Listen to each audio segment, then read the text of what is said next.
இது அப்படியே கொடுக்க முடியாது சரிங்களா, தொண்டில போய் நின்றோம். தயவுசெய்தால இலவசம் தான், பெரண்ட இலவசம் தான். நம்ம இந்த அளவு தான் போதும். இந்த அளவு மாட்டு கொடுத்தீங்க அப்படின்னு பாத்தீங்கன்னா மாடு வகையான பொருள் தான். இது வந்து இயற்கையான முறையில் உள்ள பொருள். அனைத்து கால்நடை தோழர் அனைவருக்கும் வணக்கம். இந்த வீடியோல ஒரு முக்கியமான வீடியோ நம்ம சரிங்களா. இந்த வீடியோ வந்து மாடு வளர்க்குற எல்லா நண்பர்களுக்கும் ஒரு புரோஜனம் உள்ள வீடியோ. என்ன வீடியோ அப்படின்னு பாத்தீங்கன்னா, மாடு சினை பிடிக்காது, நிறைய பிரச்சனை இருக்கு.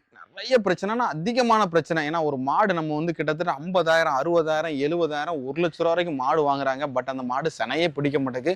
கடைசியில் அந்த மாடை வந்து ரொம்ப 60,000 வாங்கின மாடு 70,000 வாங்கின மாடு கடைசியில் வெறும் 20,000 25,000 விற்கக்கூடிய நிலைமை வந்துருது சரிங்களா. ஏன்னா பால் இல்லாமல் கொடுக்கக்கூடிய நிலைமை வந்துருது. அப்போ அந்த மாடை சனை பிடிக்க வைக்க நம்ம என்ன பண்ணணும் அப்படிங்கிற அந்த வீடியோ. இப்போ என்னன்னு பார்த்தீங்கன்னா, இதுக்கு முன்னால் ஒரு வீடியோ போட்டிருந்தோம். அந்த பருவம் எப்போ, அதே மாதிரி மாட்டுக்கு என்னெல்லாம் கொடுத்து நம்ம இன்ஜெக்ஷன் போடணும் அப்படிங்கிறத அந்த வீடியோவில் தெளிவாக சொன்னோம்.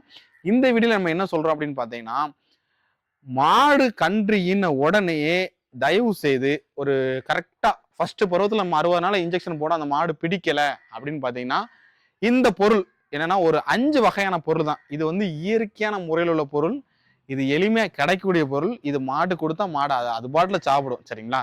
இதை நம்ம கொடுத்தோம் அப்படின்னு பார்த்தீங்கன்னா அந்த மாடு கண்டிப்பாகவே எளிமையான முறையில் பருவத்துக்கு வராத மாடும் எளிமையாக பருவத்துக்கு வருதுன்னு சொல்லுவாங்க. அதே மாதிரி செனை இந்த இதெல்லாம் கொடுத்தோம் அப்படின்னு பார்த்தீங்கன்னா எளிமையான முறையில் அந்த மாடுகள் செனை பிடிக்கும்னு சொல்கிறாங்க. என்னெல்லாம் கொடுக்கணும் அப்படின்னு நான் வந்து சொல்கிறேன். ஃபர்ஸ்ட் பார்த்தீங்கன்னா முள்ளங்கி கிழங்கு சரிங்களா, 2வது கத்தாழை, 3வது பெரண்டை, 4வது பார்த்தீங்கன்னா முருங்கை இலை, 5வது கருவேப்பிலை. இவ்வளோ தான் நம்ம கொடுக்க போகிறோம். இது கூட என்ன சேர்த்து கொடுக்கணும்னு பார்த்தீங்கன்னா கருப்பட்டி, அப்படி இல்லைன்னு பார்த்தீங்கன்னா மண்டவளம் கொடுக்கணும். யாரும் சீனி கொடுக்கக்கூடாது. இதை பாருங்க, இந்த எத்தனை கொடுக்கணும் அப்படிங்கிற நான் சொல்றேன். இந்த ஒரு முள்ளங்கி கிழங்கு சரிங்களா, அந்த பார்த்துக்கங்க. முள்ளங்கி கிழங்கு இது எல்லாத்துக்குமே தெரியும், தெரியாதெல்லாம் கிடையாது. முள்ளங்கி கிழங்கு, இந்த கிழங்கு ஒரு நாளைக்கு ஒரு கிழங்கு சரிங்களா, ஒரு நாளைக்கு ஒரு கிழங்கு மாட்டுக்கு தயவு செய்து கொடுங்க. 4 நாள் கொடுங்க. இது வந்து ஒரு பார்த்துக்க, நல்லா பார்த்துக்கங்க, வீடியோவில் தெரியுதான்னு நல்ல தெளிவாக பார்த்துக்கங்க. முள்ளங்கி கிழங்கு இதை பார்த்தாலே உங்களுக்கு எல்லாத்துக்குமே தெரியும். முள்ளங்கி கிழங்கு இது ஒரு நாளைக்கு ஒரு கிழங்கு கிட்டத்தட்ட 4 நாள் கொடுக்கணும் சரிங்களா. 4 நாள் கண்டிப்பாக கொடுக்கணும். மாடு இதை கொடுக்குறப்போ வெறுமனையாக கொடுக்குறப்போ சாப்பிடலை அப்படின்னு பார்த்தீங்கன்னா இதை பொடிசாக நறுக்கி நம்ம புண்ணாக்குலையோ இல்லை தவிடுலையோ எதுலையாவது விரசி வச்சிருங்க. அப்படி இல்லை அப்படின்னு பார்த்தீங்கன்னா மாடோட நாக்கை மெதுவாக பிடிச்சிட்டு மாடை இது இல்லை பொடிசா நறுக்கி அதோட வாயில கொடுத்தீங்க அப்படின்னு பார்த்தா கண்டிப்பாக அந்த மாடு சாப்பிட்றேன். இதை கொடுங்க. இதை ஃபர்ஸ்ட் இதை தான் கொடுக்கணும். இதை கொடுக்காம இருக்காதீங்க. இது வந்து கிடாரிக்கு கொடுக்கலாம், ஈன மாடு எல்லா மாடு கொடுக்கலாம். இது சினை பருவம் வராத மாடும் பருவத்துக்கு வரும். சினை பிடிக்காத மாடும் அதிகமான மாடுகள் சினை பிடிக்கும் சரிங்களா. இந்த 5 பொருளை கொடுத்தீங்கன்னு பார்த்தீங்கன்னா கிட்டத்தட்ட என்னுடைய ஃபீல்டில் சொல்லுதான், கிட்டத்தட்ட பார்த்தீங்கன்னா 10 மாடு செனை பிடிக்காத மாடுக்கு இதை கொடுத்து கிட்டத்தட்ட 8 மாடு வரை செனை பிடிச்சிருக்கு. 10க்கு 10 மாடு பிடிக்கும் அப்படின்னு நான் சொல்லவே இல்லை, 8 மாடு பிடிக்கும் சரிங்களா. இது என்னன்னு பார்த்தீங்கன்னா சோத்து கத்தாழை, எல்லாத்துக்குமே தெரியும், இது யாருக்குமே தெரியாதுன்னு கிடையாது. இது வந்து மாட்டுக்கு வந்து இது கண்டிப்பாக இது 4 நாள் கொடுக்கணும். அந்த முள்ளங்கி கிழங்கு எதுக்காண்டி கொடுக்கோம்னா அந்த குளுமை அதுக்கான இயற்கையான சத்து கிடைக்காண்டி சரிங்களா, செனை பிடிக்கான சத்து கிடைக்கிறதுக்காண்டி, கருமுட்டைகள் கொஞ்சம் வளர்ச்சி நல்லா இருக்கிறதுக்காண்டி தான் கொடுக்குறோம். இதை எப்படி கொடுக்கணும் அப்படின்னு பார்த்தீங்கன்னா, இதை அப்படியே கொடுக்க முடியாது சரிங்களா, தொண்டில போய் நின்றோம். தயவுசெய்து இப்படி கொடுத்து விடாதீங்க. அதே மாதிரி இந்த முள்ளோட கொடுக்குமான்னு கேட்டீங்கன்னா முள்ளோட கிடையாது. முள்ளை பூரா நைஸாக இந்த சைடில் கத்தி வச்சு லைட்டாக இணக்கிட்டு பொடிசா குட்டி குட்டியாக நறுக்கி இதை 4 நாள் எத்தனை கொடுக்கணும் அப்படின்னு பார்த்தீங்கன்னா ஒரு நாளைக்கு இதே போல அளவு. இது பார்த்துக்காங்க, ஒரு நாளைக்கு 4 நாள் இதை கொடுங்க. இது மாட்டுக்கு குளுமையும் கூட. மாடு கிருமி பிரச்சனை இருந்தால் உடனே கேட்கும். இது கிருமிக்காண்டி, இது நம்மளே சாப்பிடக்கூடியதான். இது நம்ம எல்லாரும் ஹியூமனுக்குள்ளதும் சரி தான், வெட்டினரிக்குள்ளும் சாப்பிட்றாங்க. இது கண்டிப்பாக இதை 4 நாளைக்கு தயவு செய்து கொடுங்க. இது என்னன்னு பார்த்தீங்கன்னா பெரண்டை சரிங்களா. இதுவுமே ஒரு இயற்கையான, இது எல்லா பக்கம் கிடைக்கும். நீங்கள் வந்து எதை துட்டு கொடுத்து வாங்க போகிறீங்கன்னு பார்த்தீங்கன்னா மொத்தத்தில் இந்த முள்ளங்கி கிழங்கு தான். அது 2 கிழங்கு 15 ரூபா தான். இது எல்லாம் கத்தாழை இலவசம் தான், பெரண்டை இலவசம் தான். நம்ம எங்கே போனாலும் இதை பறிச்சுக்கலாம் சரிங்களா. இது என்ன அளவில் கொடுக்கணும்னு பார்த்தீங்கன்னா இவ்வளோ ஓரளவு. இப்போ பார்த்தீங்கன்னா நிறைய கொடுத்துடக்கூடாது சரிங்களா, கம்மியாக தான் கொடுக்கணும். இதை இவ்வளோக்கான கொடுத்தா கூட போதும். இவ்வளோக்கான நீங்கள் அரைச்சி அதெல்லாம் பொடிசாக நறுக்கி எப்படியாவது நீங்கள் மாட்டு கூட கொடுத்துடணும். ஒரு சிலர் நீங்கள் கேட்கலாம், கத்தாழையை சாப்பிடாது, இது பெரண்டையை கொடுத்தா சாப்பிடாது அப்படின்னு சொல்லலாம். ஒரு சின்ன குழந்தைக்கு நம்ம மருந்து கொடுக்கோம், அந்த சின்ன குழந்தை வந்து உடனே மருந்தை குடிச்சிருதா? கிடையாது. கஷ்டப்பட்டு எப்படியாவது நம்ம கொடுக்கணுங்கிற எண்ணத்தில் கொடுக்குறோம். அதே மாதிரி நீங்கள் தயவு செய்து மாட்டுக்கு இதை 3வது இதுவும் 4 நாள் கண்டிப்பாக கொடுங்க. எத்தனை நாள் கொடுக்கணும்? 4 நாள். நீங்கள் ஒரு நாள் கொடுத்துட்டு கொடுக்காம இருந்தீங்கன்னா வேஸ்ட். கண்டிப்பாக அது 4 நாள் ப்ரொசீஜராக ஃபாலோ பண்ணி கொடுத்துருங்க. அடுத்தால இது பார்த்தீங்கன்னா முருங்கை இலை. இது பார்த்தீங்கன்னா மனுஷருக்கு வந்து இதை வந்து என்ன சொல்லுவாங்கன்னு பார்த்தீங்கன்னா சூப்பு குடிங்க, முருங்கை சூப்பு குடிங்க அப்படின்னு நிறைய சொன்னாங்கன்னா ரத்தம் அப்படி ஊருன்னு சொல்லுவாங்க. மாட்டுக்கு இதே அளவு தான். நான் பாருங்க, இந்த அளவு தான் போதும். இந்த அளவு மாட்டு கொடுத்தீங்க அப்படின்னு பார்த்தீங்கன்னா மாடு இது பாட்டில் அது பாட்டில் இயற்கையாகவே சாப்பிடும். நீங்கள் புல்லோட மிக்ஸ் பண்ணி கூட கொடுக்கலாம். இது எத்தனை நாள் கொடுக்கணும்? 4 நாள் கொடுக்கணும். இன்னொன்று பார்த்தீங்கன்னா மறந்துடாதீங்க, இது கூட கருப்பட்டி அப்படி இல்லைன்னு பார்த்தீங்கன்னா மண்டவளம் சேர்க்கணும். சீனி சேர்த்து தயவுசெய்து கொடுத்துறாங்க. இது மாடு கொடுத்தீங்கன்னு பார்த்தீங்கன்னா மாடு உடனே இதை சாப்பிடும். இது பிரச்சனையே கிடையாது. இது அவ்வளோ மூலிகையானது. தயவு செய்து இதுவும் கொடுக்காம இருக்காங்க. நம்ம லாஸ்ட்டாக ஒன்று பார்க்கலாம். இது பார்த்தீங்கன்னா கருவேப்பிலை. பார்த்துக்கங்க, கருவேப்பிலை. இதுவும் 4 நாள் கொடுக்கணும். சரிங்களா? இதை 4 நாள் கண்டிப்பாக கொடுக்கணும். இது எல்லாம் நம்ம எதுக்காண்டி கொடுக்கும் அப்படின்னு பார்த்தீங்கன்னா மாடோட சத்துக்காண்டி கொடுக்குறோம், மாடோட குளுமைக்காண்டி கொடுக்குறோம், மாடோட கருமுட்டை வளர்ச்சி நல்லா இருக்கிறதுக்காண்டி கொடுக்குறோம். சரிங்களா? என்னன்னு பார்த்தீங்கன்னா நிறைய நண்பர்கள் வந்து பார்த்தீங்கன்னா நிறைய தவறுகள் பண்ணுறாங்க.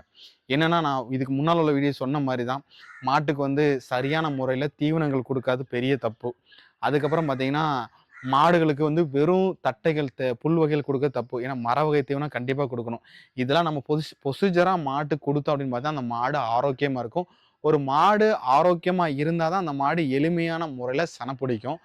நீங்கள் வந்து இந்த இப்போ நம்ம காட்டினோம்ல, இப்போ 5 விதமான பொருள்: முள்ளங்கி, கத்தாழை, பிரண்டை, முருங்கை இலை, கருவேப்பிலை. இதெல்லாம் நம்ம கொடுக்க சொல்லியிருக்கோம். இது சென ஊசி போட்டதுக்கப்புறம் கொடுக்கலாமா அப்படின்னு கேட்டீங்கன்னா கண்டிப்பாக நீங்கள் கொடுக்கூடாதுன்னு நான் சொல்லுவேன். இது வந்து நம்ம எது கொடுக்கோம்? மாடோட அந்த பருவம் வர்றதுக்காண்டியும் மாடு வந்து இந்த கருமுட்டை வளர்ச்சி அடையிறதுக்காண்டியும் நம்ம கொடுக்கோம். இது எப்போலாம் நீங்கள் கொடுக்கணும் அப்படின்னு பார்த்தீங்கன்னா, இப்போ ஒரு மாடு இப்போ நம்ம ஃபஸ்ட்டு நம்ம சொன்ன மாதிரி தான் 45 நாள் ஒரு பருவம், அந்த அதில் நம்ம இன்ஜெக்ஷன் போடக்கூடாதுன்னு சொல்லுவோம். அடுத்தால 60 நாள் ஒரு இன்ஜெக்ஷன், 60 நாள் அந்த பருவத்துக்கு வரும். அப்போ நம்ம இன்ஜெக்ஷன் கண்டிப்பாக போடணும். அதில் பிடிக்கலை அப்படின்னா டக்குன்னு இதை கொடுக்க ஆரம்பிச்சிருங்க. கொடுக்க ஆரம்பிச்சுட்டு 90 நாள் ஒரு இன்ஜெக்ஷன் போட்டிங்கன்னா கண்டிப்பாக அந்த மாடு எளிமையான முறையில் சன பிடிச்சிரும். இப்போ பார்த்தீங்கன்னா ஒரு பருவம் அப்படின்னா நம்ம எத்தனை நாள் அப்படிங்கிறது கணக்கு பார்த்தீங்கன்னா, ஒரு மாடு பருவத்துக்கு வருதுன்னா ஒரு கரெக்டான மாடு பருவத்துக்கு வர்றது பார்த்தீங்கன்னா 18 to 21 நாளில் தான் ஒரு மாடு சினை பருவத்துக்கு கரெக்டாக வரும். சரிங்களா? இதான் ப்ரொசீஜர். ஒரு மாடு 10 நாளைக்கு ஒருக்க வருது அப்படி இல்லைன்னா 1 மாதத்துக்கு ஒருக்க வருது அப்படின்னு பார்த்தீங்கன்னா அந்த மாட்டுக்கு ஏதோ பிரச்சனை இருக்குன்னு அர்த்தம். அதை வந்து நீங்கள் பார்த்தீங்கன்னா இங்கே டாக்டர்கிட்ட கன்சல்ட் பண்ணிக்கங்க. சரிங்களா? ஏன்னா வந்து அதை கன்சல்ட் பண்ணி அதுக்கான வழிமுறைகள் பார்த்தீங்கன்னா நீங்கள் பண்ணால் தான் அந்த மாடு எளிமையான முறையில் சன பிடிக்கும். ஒரு மாடு கரெக்டான பருவங்கிறது 18 to 21 நாள் மட்டும்தான். அதை யாரும் குழப்பாதீங்க. 18 நாள்லேருந்து 21 நாள் வரைக்கும் அந்த மாடு பருவத்துக்கு வந்து அது கரெக்டான பருவம். அப்போது இப்போ 60 நாள் ஒரு மாடு பருவத்துக்கு வருது அப்படின்னு பார்த்தீங்கன்னா மறுபடியும் எப்போ வரும் பாருன்னா 81வது நாள் அந்த மாடு. சரிங்களா? 81 நாள் அந்த மாடு கரெக்டான பருவத்துக்கு வரும். அப்போ 81 நாள்ங்கிறது 90 நாள் அதுக்குள்ள. சரிங்களா? அந்த டைமிங்ல வரும். அப்போ நீங்க தயவு செய்து அந்த டைம்ல நீங்க வந்து இதெல்லாம் கொடுத்து இன்ஜெக்ஷன் போட்டீங்கன்னா கண்டிப்பாகவே மாடு எளிமையான முறையில் சென பிடிக்கும். சென ஊசி போடும்போது நான் சொன்ன மாதிரி தான் நாட்டுக்கோழி முட்டை, வேப்பெண்ணெய், மஞ்சள், அதுக்கப்புறம் வந்து எலுமிச்சம்பழம், தக்காளி பழம் இந்த ப்ரொசீஜராக கொடுத்தீங்கன்னா ரொம்பவே நல்லது. இதை கொடுத்து சென ஊசி போடுங்க. சென ஊசி இடைப்பருவத்தில் சென ஊசி போடுங்க. மாடை வந்து சென ஊசி போடுறதுக்கு முன்னாடியும் சென ஊசி போட்டதுக்கப்புறம் நல்ல மாடை குளிப்பாட்டுங்க. கண்டிப்பாகவே எங்கள் மாடு சென பிடிக்கும். வருடம் ஒரு கண்டு நம்ம கண்டிப்பாக நம்ம எடுக்க முடியும். சரிங்களா? மாடு வளர்ப்போம், விவசாயம் காப்போம். நன்றி, வணக்கம். மாடு பார்த்தீங்கன்னா இப்போ வந்து மாட்டு கொடுக்கும். மாடு எவ்வளோ எளிமையான முறையில் சாப்பிடுது பாருங்க. மாடு சாப்பிடாதெல்லாம் கிடையாது, பார்த்துக்கங்க. மாடு பாருங்க விரும்பி சாப்பிடுது. கருவேப்பிலாம் நம்ம கொடுக்கணும், அது முன்னாடி படல போதுங்க பாருங்க. மாடு எவ்வளோ அழகாக சாப்பிடுது பாருங்க. தயவு செய்து மாடு சாப்பிடாதுன்னு நீங்கள் நினைக்காதீங்க. எளிமையான முறையில் கொடுத்த உடனே சாப்பிட்டுட்டு மாடு கொடுக்க போகிறோம் பாருங்க. எப்படி சாப்பிடுது பாருங்க. புடிங்கி நம்மகிட்ட கையிலேருந்து பாருங்க எப்படி புடுங்குது பாருங்க. அவ்வளோ விரும்பி சாப்பிடுது. நம்ம மாடு சாப்பிடலன்னு நீங்கள் நினைக்காதீங்க, விரும்பி சாப்பிடுது. நம்ம வா கிழங்கு எப்படி சாப்பிடுது பாருங்க. இங்கே பாருங்க எளிமையான முறையில் பாருங்க 2 மாடு சண்டை போட்டு பிடிங்குது பாருங்க. பாருங்க அது பாட்டில் சாப்பிடுது. கொலையோடு வாங்கிட்டு வந்திருக்கோம், கொலையோடு கொடுக்கும், விரும்பி சாப்பிடுது பாருங்க. இந்த மாடு அந்த மாடு தான் சாப்பிடும் போது இந்த மாடு நம்ம பின்னால் வந்து பிடுங்குது. இங்கே பாருங்க.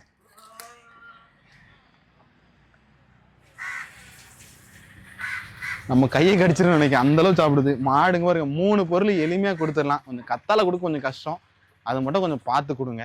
பிரண்டை கொடுக்கறதும் கொஞ்சம் கையில வந்து அரைக்கும் போது நல்லா அரைச்சிட்டு கையில க்ளோஸ் போட்டு கொடுங்க, ஏன்னா கை ரொம்ப ஊரில் எடுக்கும். அடுத்தால சோத்துக்கத்தால இது மட்டும் கொடுக்க ரொம்ப கொஞ்சம் கஷ்டம், ரொம்பலாம் கஷ்டம் கிடையாது. இந்த 3 பொருள் நம்ம எளிமையான முறையில் கொடுத்தாச்சு. பார்த்தீங்கன்னா நீங்கள் வீடியோவில் பார்த்தா உங்களுக்கு தெரியும்.